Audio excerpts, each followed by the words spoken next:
Hi, this is Keith Wooden, and welcome to Story Mosaics.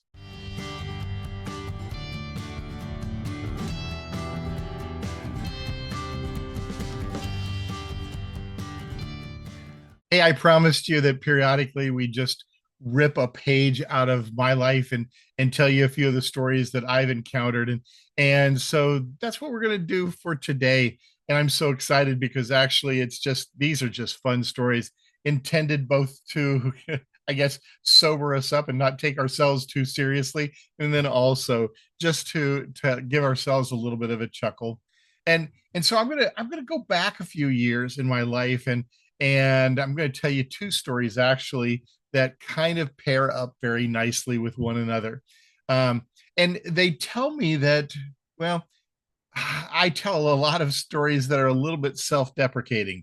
That is, they are not so flattering to my life. And one of those stories happens to be about fear, or actually, a whole category of the stories happen to be about fear because maybe I'm a little bit more fearful than what I recognized.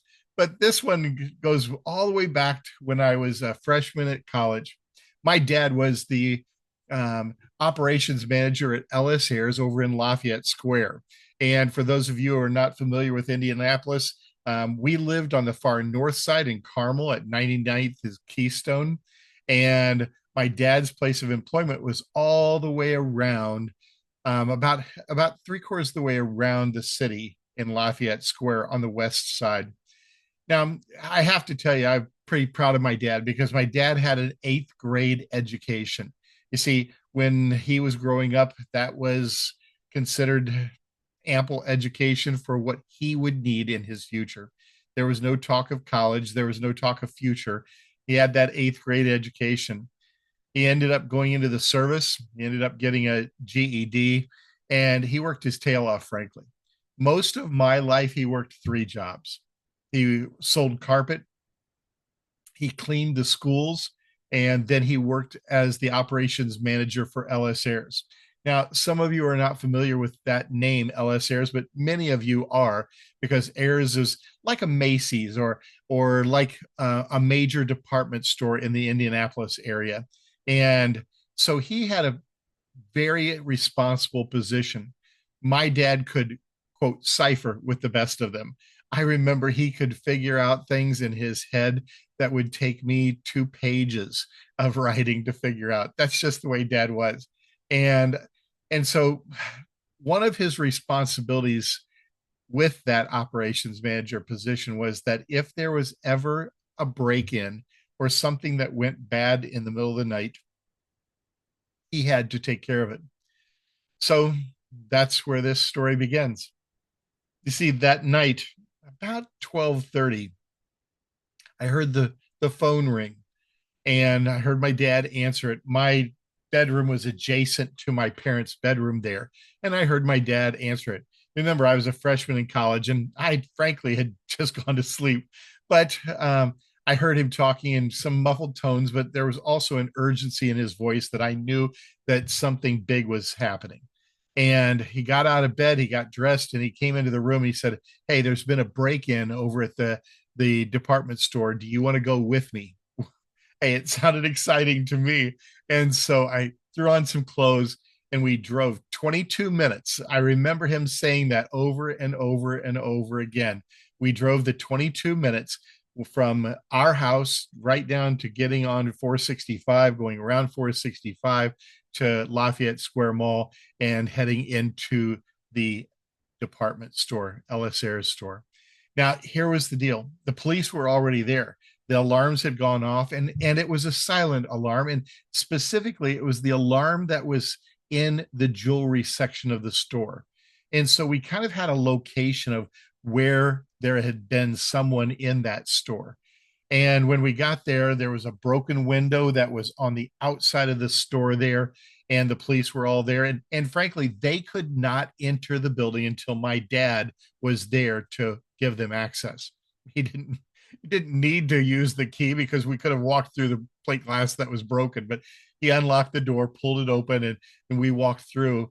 The dog that was there to sniff out the location of any criminal that might be inside the store was anxious to get to his job. He was looking forward to finding the criminal that might be still harbored within the store.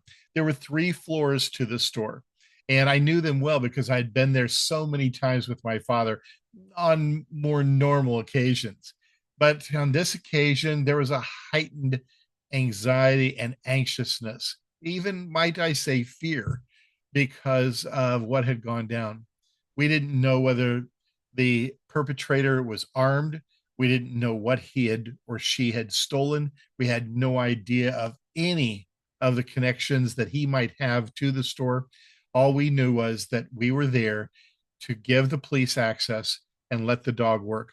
I remember that occasion so much, and it was so interesting. I think that's what got me into dog training later on. I happen to be a person who has trained several leader dogs for blind individuals, and I love training dogs. Although I have to tell you, if you follow me on Facebook, I think I might have a dog that's incorrigible, but that's another story for another day. Actually, he's in the background, and whenever I start a podcast, it's so funny because he gets in the kennel and just lays there and listens to the podcast.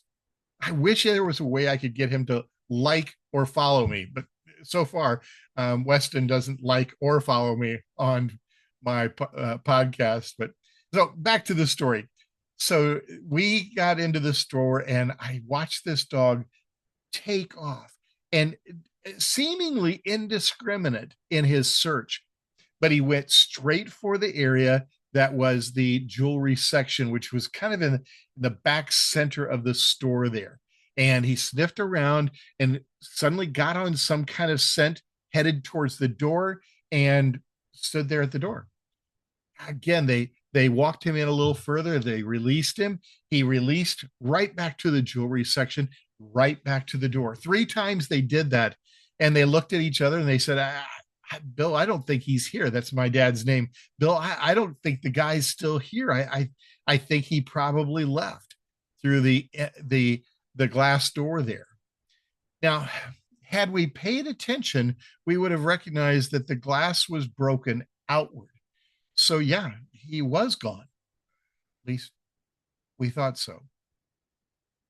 So anyway, they said, well, we're going to wrap this up. Bill, you need to secure the store, reset the alarms, and then you can leave. And that's probably why my dad brought me, because we could get the job done a whole lot quicker. I mentioned it was already after 12, and it was almost 1:30, almost going on 2 when we got our part of the job done in terms of getting the police satisfied that there was not a criminal in the building. My dad said, Keith, I'm going to take the 3rd and the 1st floor, secure it into the mall, and then up on the 3rd floor, there was access to the rooftops. The air conditioning, the heating units, all of that was on the roof. My dad would secure that. Then he'd come down to the area where the tellers and the finance area of the store was, and that was also where there was a safe. And then he would come and he would meet me back down on 1st floor. My job was pretty simple, frankly. My job was simply to get into the store, go around and check all of the different areas in the department and make sure that any exits or entrances, emergency exits and entrances, had not been violated, that they were still secured. I went through my setup. Dad went through his. We came down to the 1st floor. My dad reset the alarm. It wouldn't go. So he said, we're going to have to go through it again. Somewhere, somehow, there's a door ajar, and we want to make sure we find it. I can't leave until we do. So Dad went up to the 3rd floor again, out onto the rooftop. I went and secured all the locks and all the doors that I could find on the 2nd floor. And then I was to meet him down on the 1st floor. Came back down to the 1st floor, took the stairway, the escalator actually, down to the 1st floor, and he reset the alarm, and it wouldn't take. He was a little frustrated. I was a little frustrated, and we wondered whether we had missed something, not just the security level, but whether we had missed something in relationship to the criminal that had probably made away with several $1,000s worth of jewelry. Dad said, okay, let's go through it again, Keith. I'll go on the third floor. I'll meet you down on the first floor. Take the elevator down, and I'll meet you down there on the first floor. Dad went through the third floor, went outside on the rooftop, secured every door, double checked every door. I double checked every door. He went down on the main floor. I got into the elevator this time. That's significant because the elevator would take me down to the first floor, and I'd be able to meet him a little bit more expeditiously, closer to the exit, and a little bit closer to where we would reset the alarm.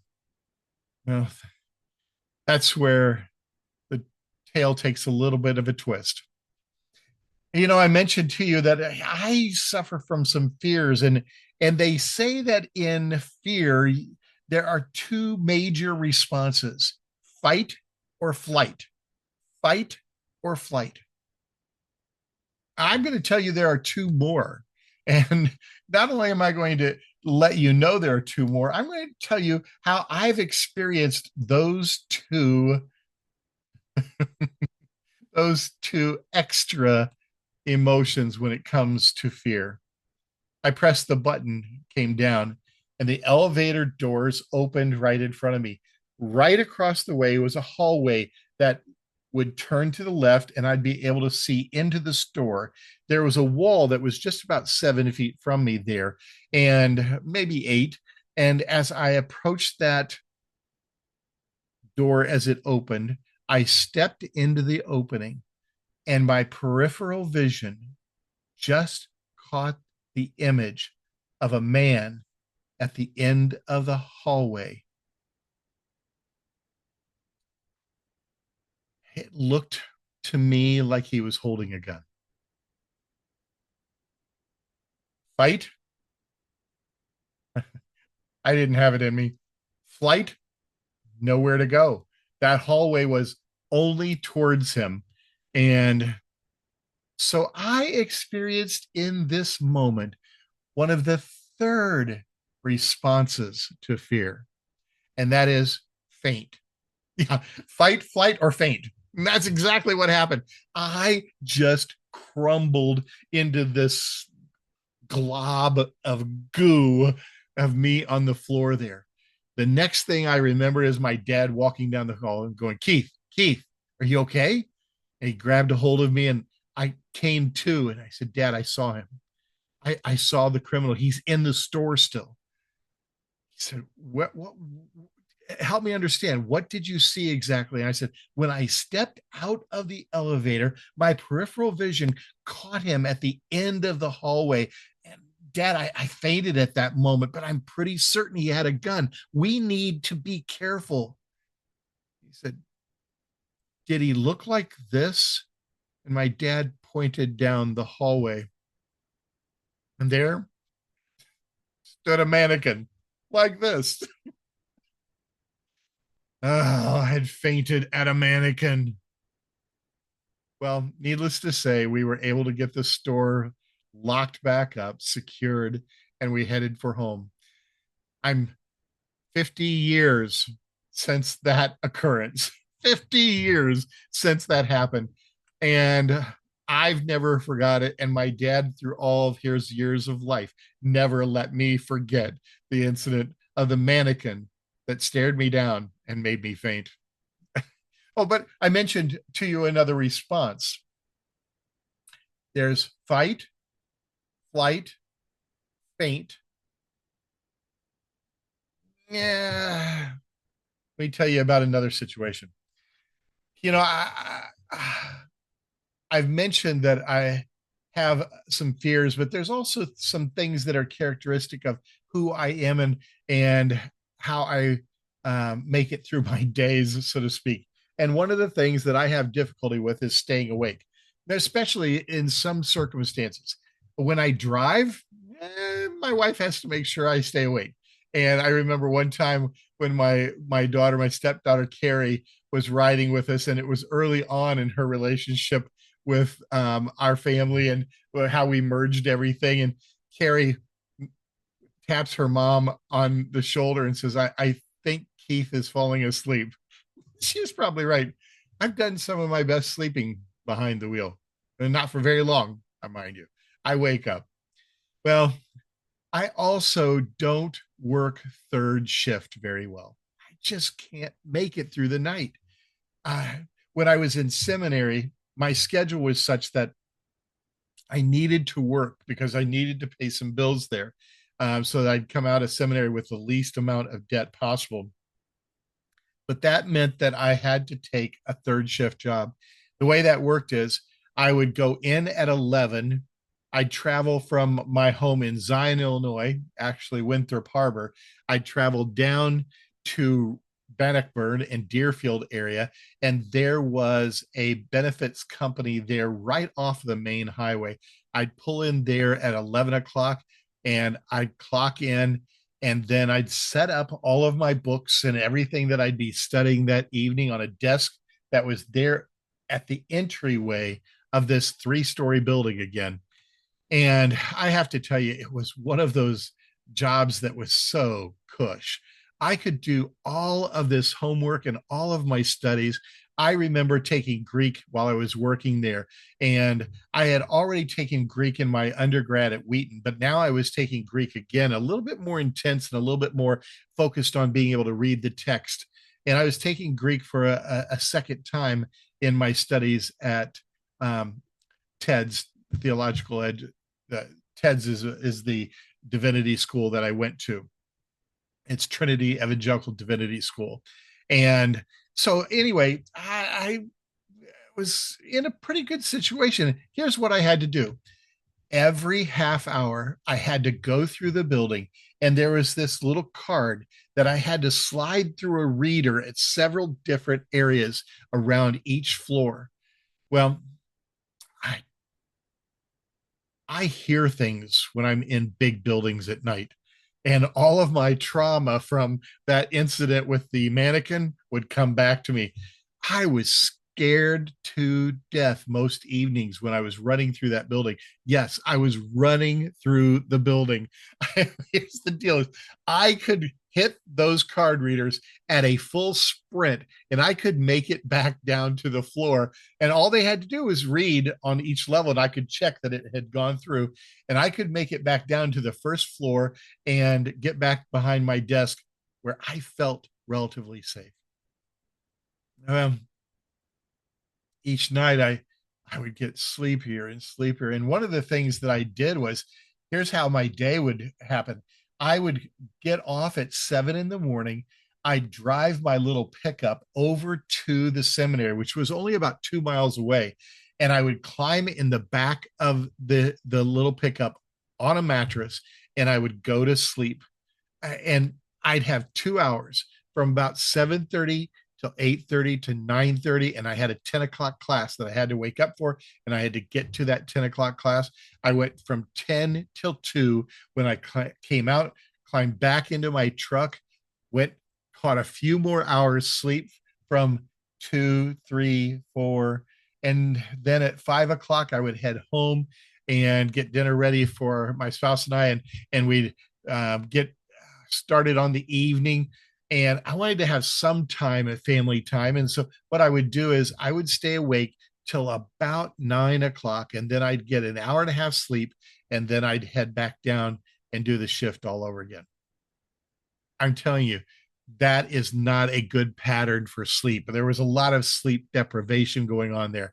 And there were so many nights that I swore I was not going to be able to make it through, but I knew I had to make it through the building on that periodic time, run those card readers through there and get back to my seat. Well, at 6:30 one morning, I just couldn't take it any longer. And I knew my boss's pattern was to come into the building just about 7. Um, Usually I was there at the desk. We would greet one another. He'd say thanks, and I'd go my way. He went his way to his office. He'd go through the card readers, make sure I'd done my job and everything like that. And so it was a pretty cush job, I have to admit. I really enjoyed it, and I got a lot of studies down. But that problem was I was sleep deprived.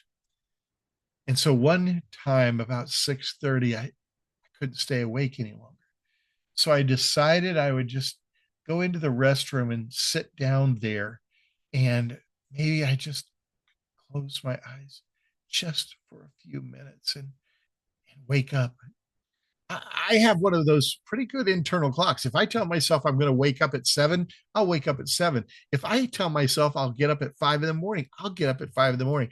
There's an internal clock. My dad had the same thing that we relied on a great deal. And so I wasn't too fearful. I was pretty certain that when 7 o'clock came, I would be able to wake up. And I sat there and I dozed off.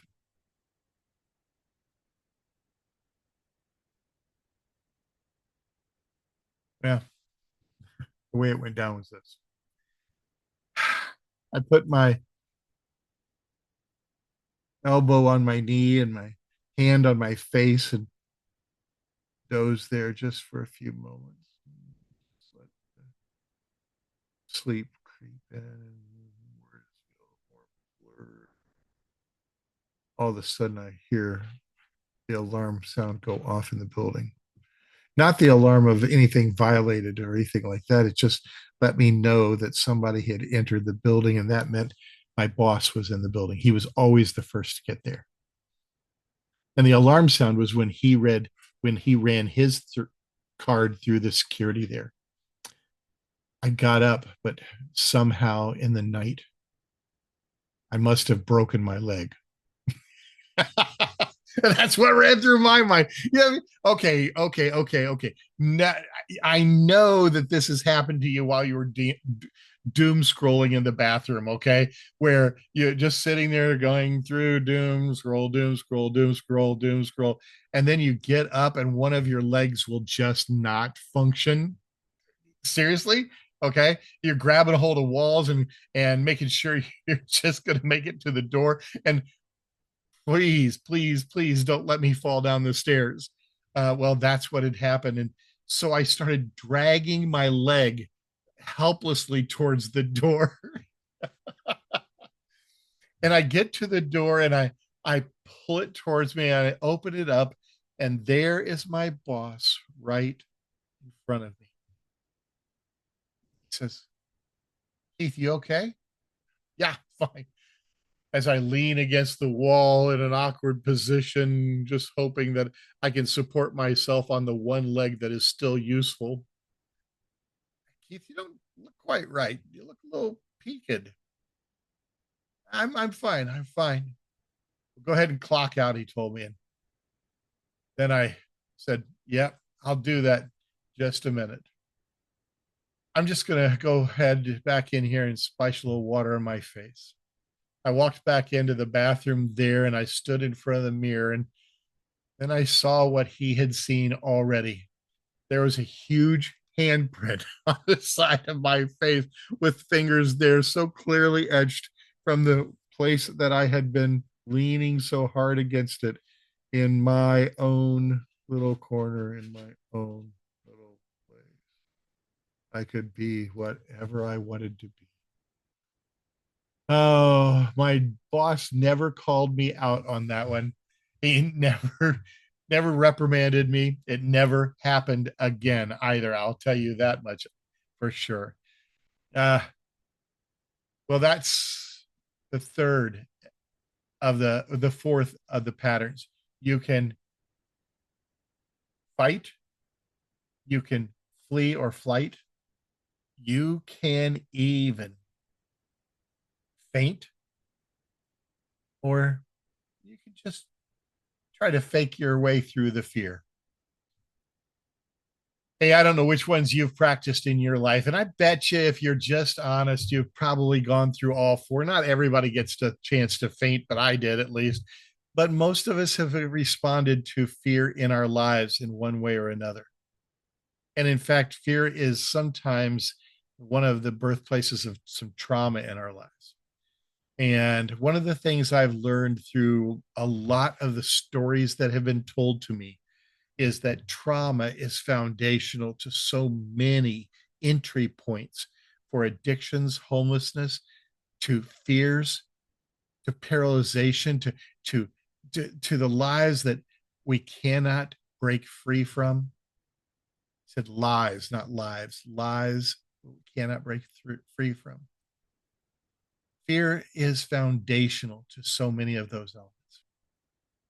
And it is really about finding the way through fear to conquer trauma.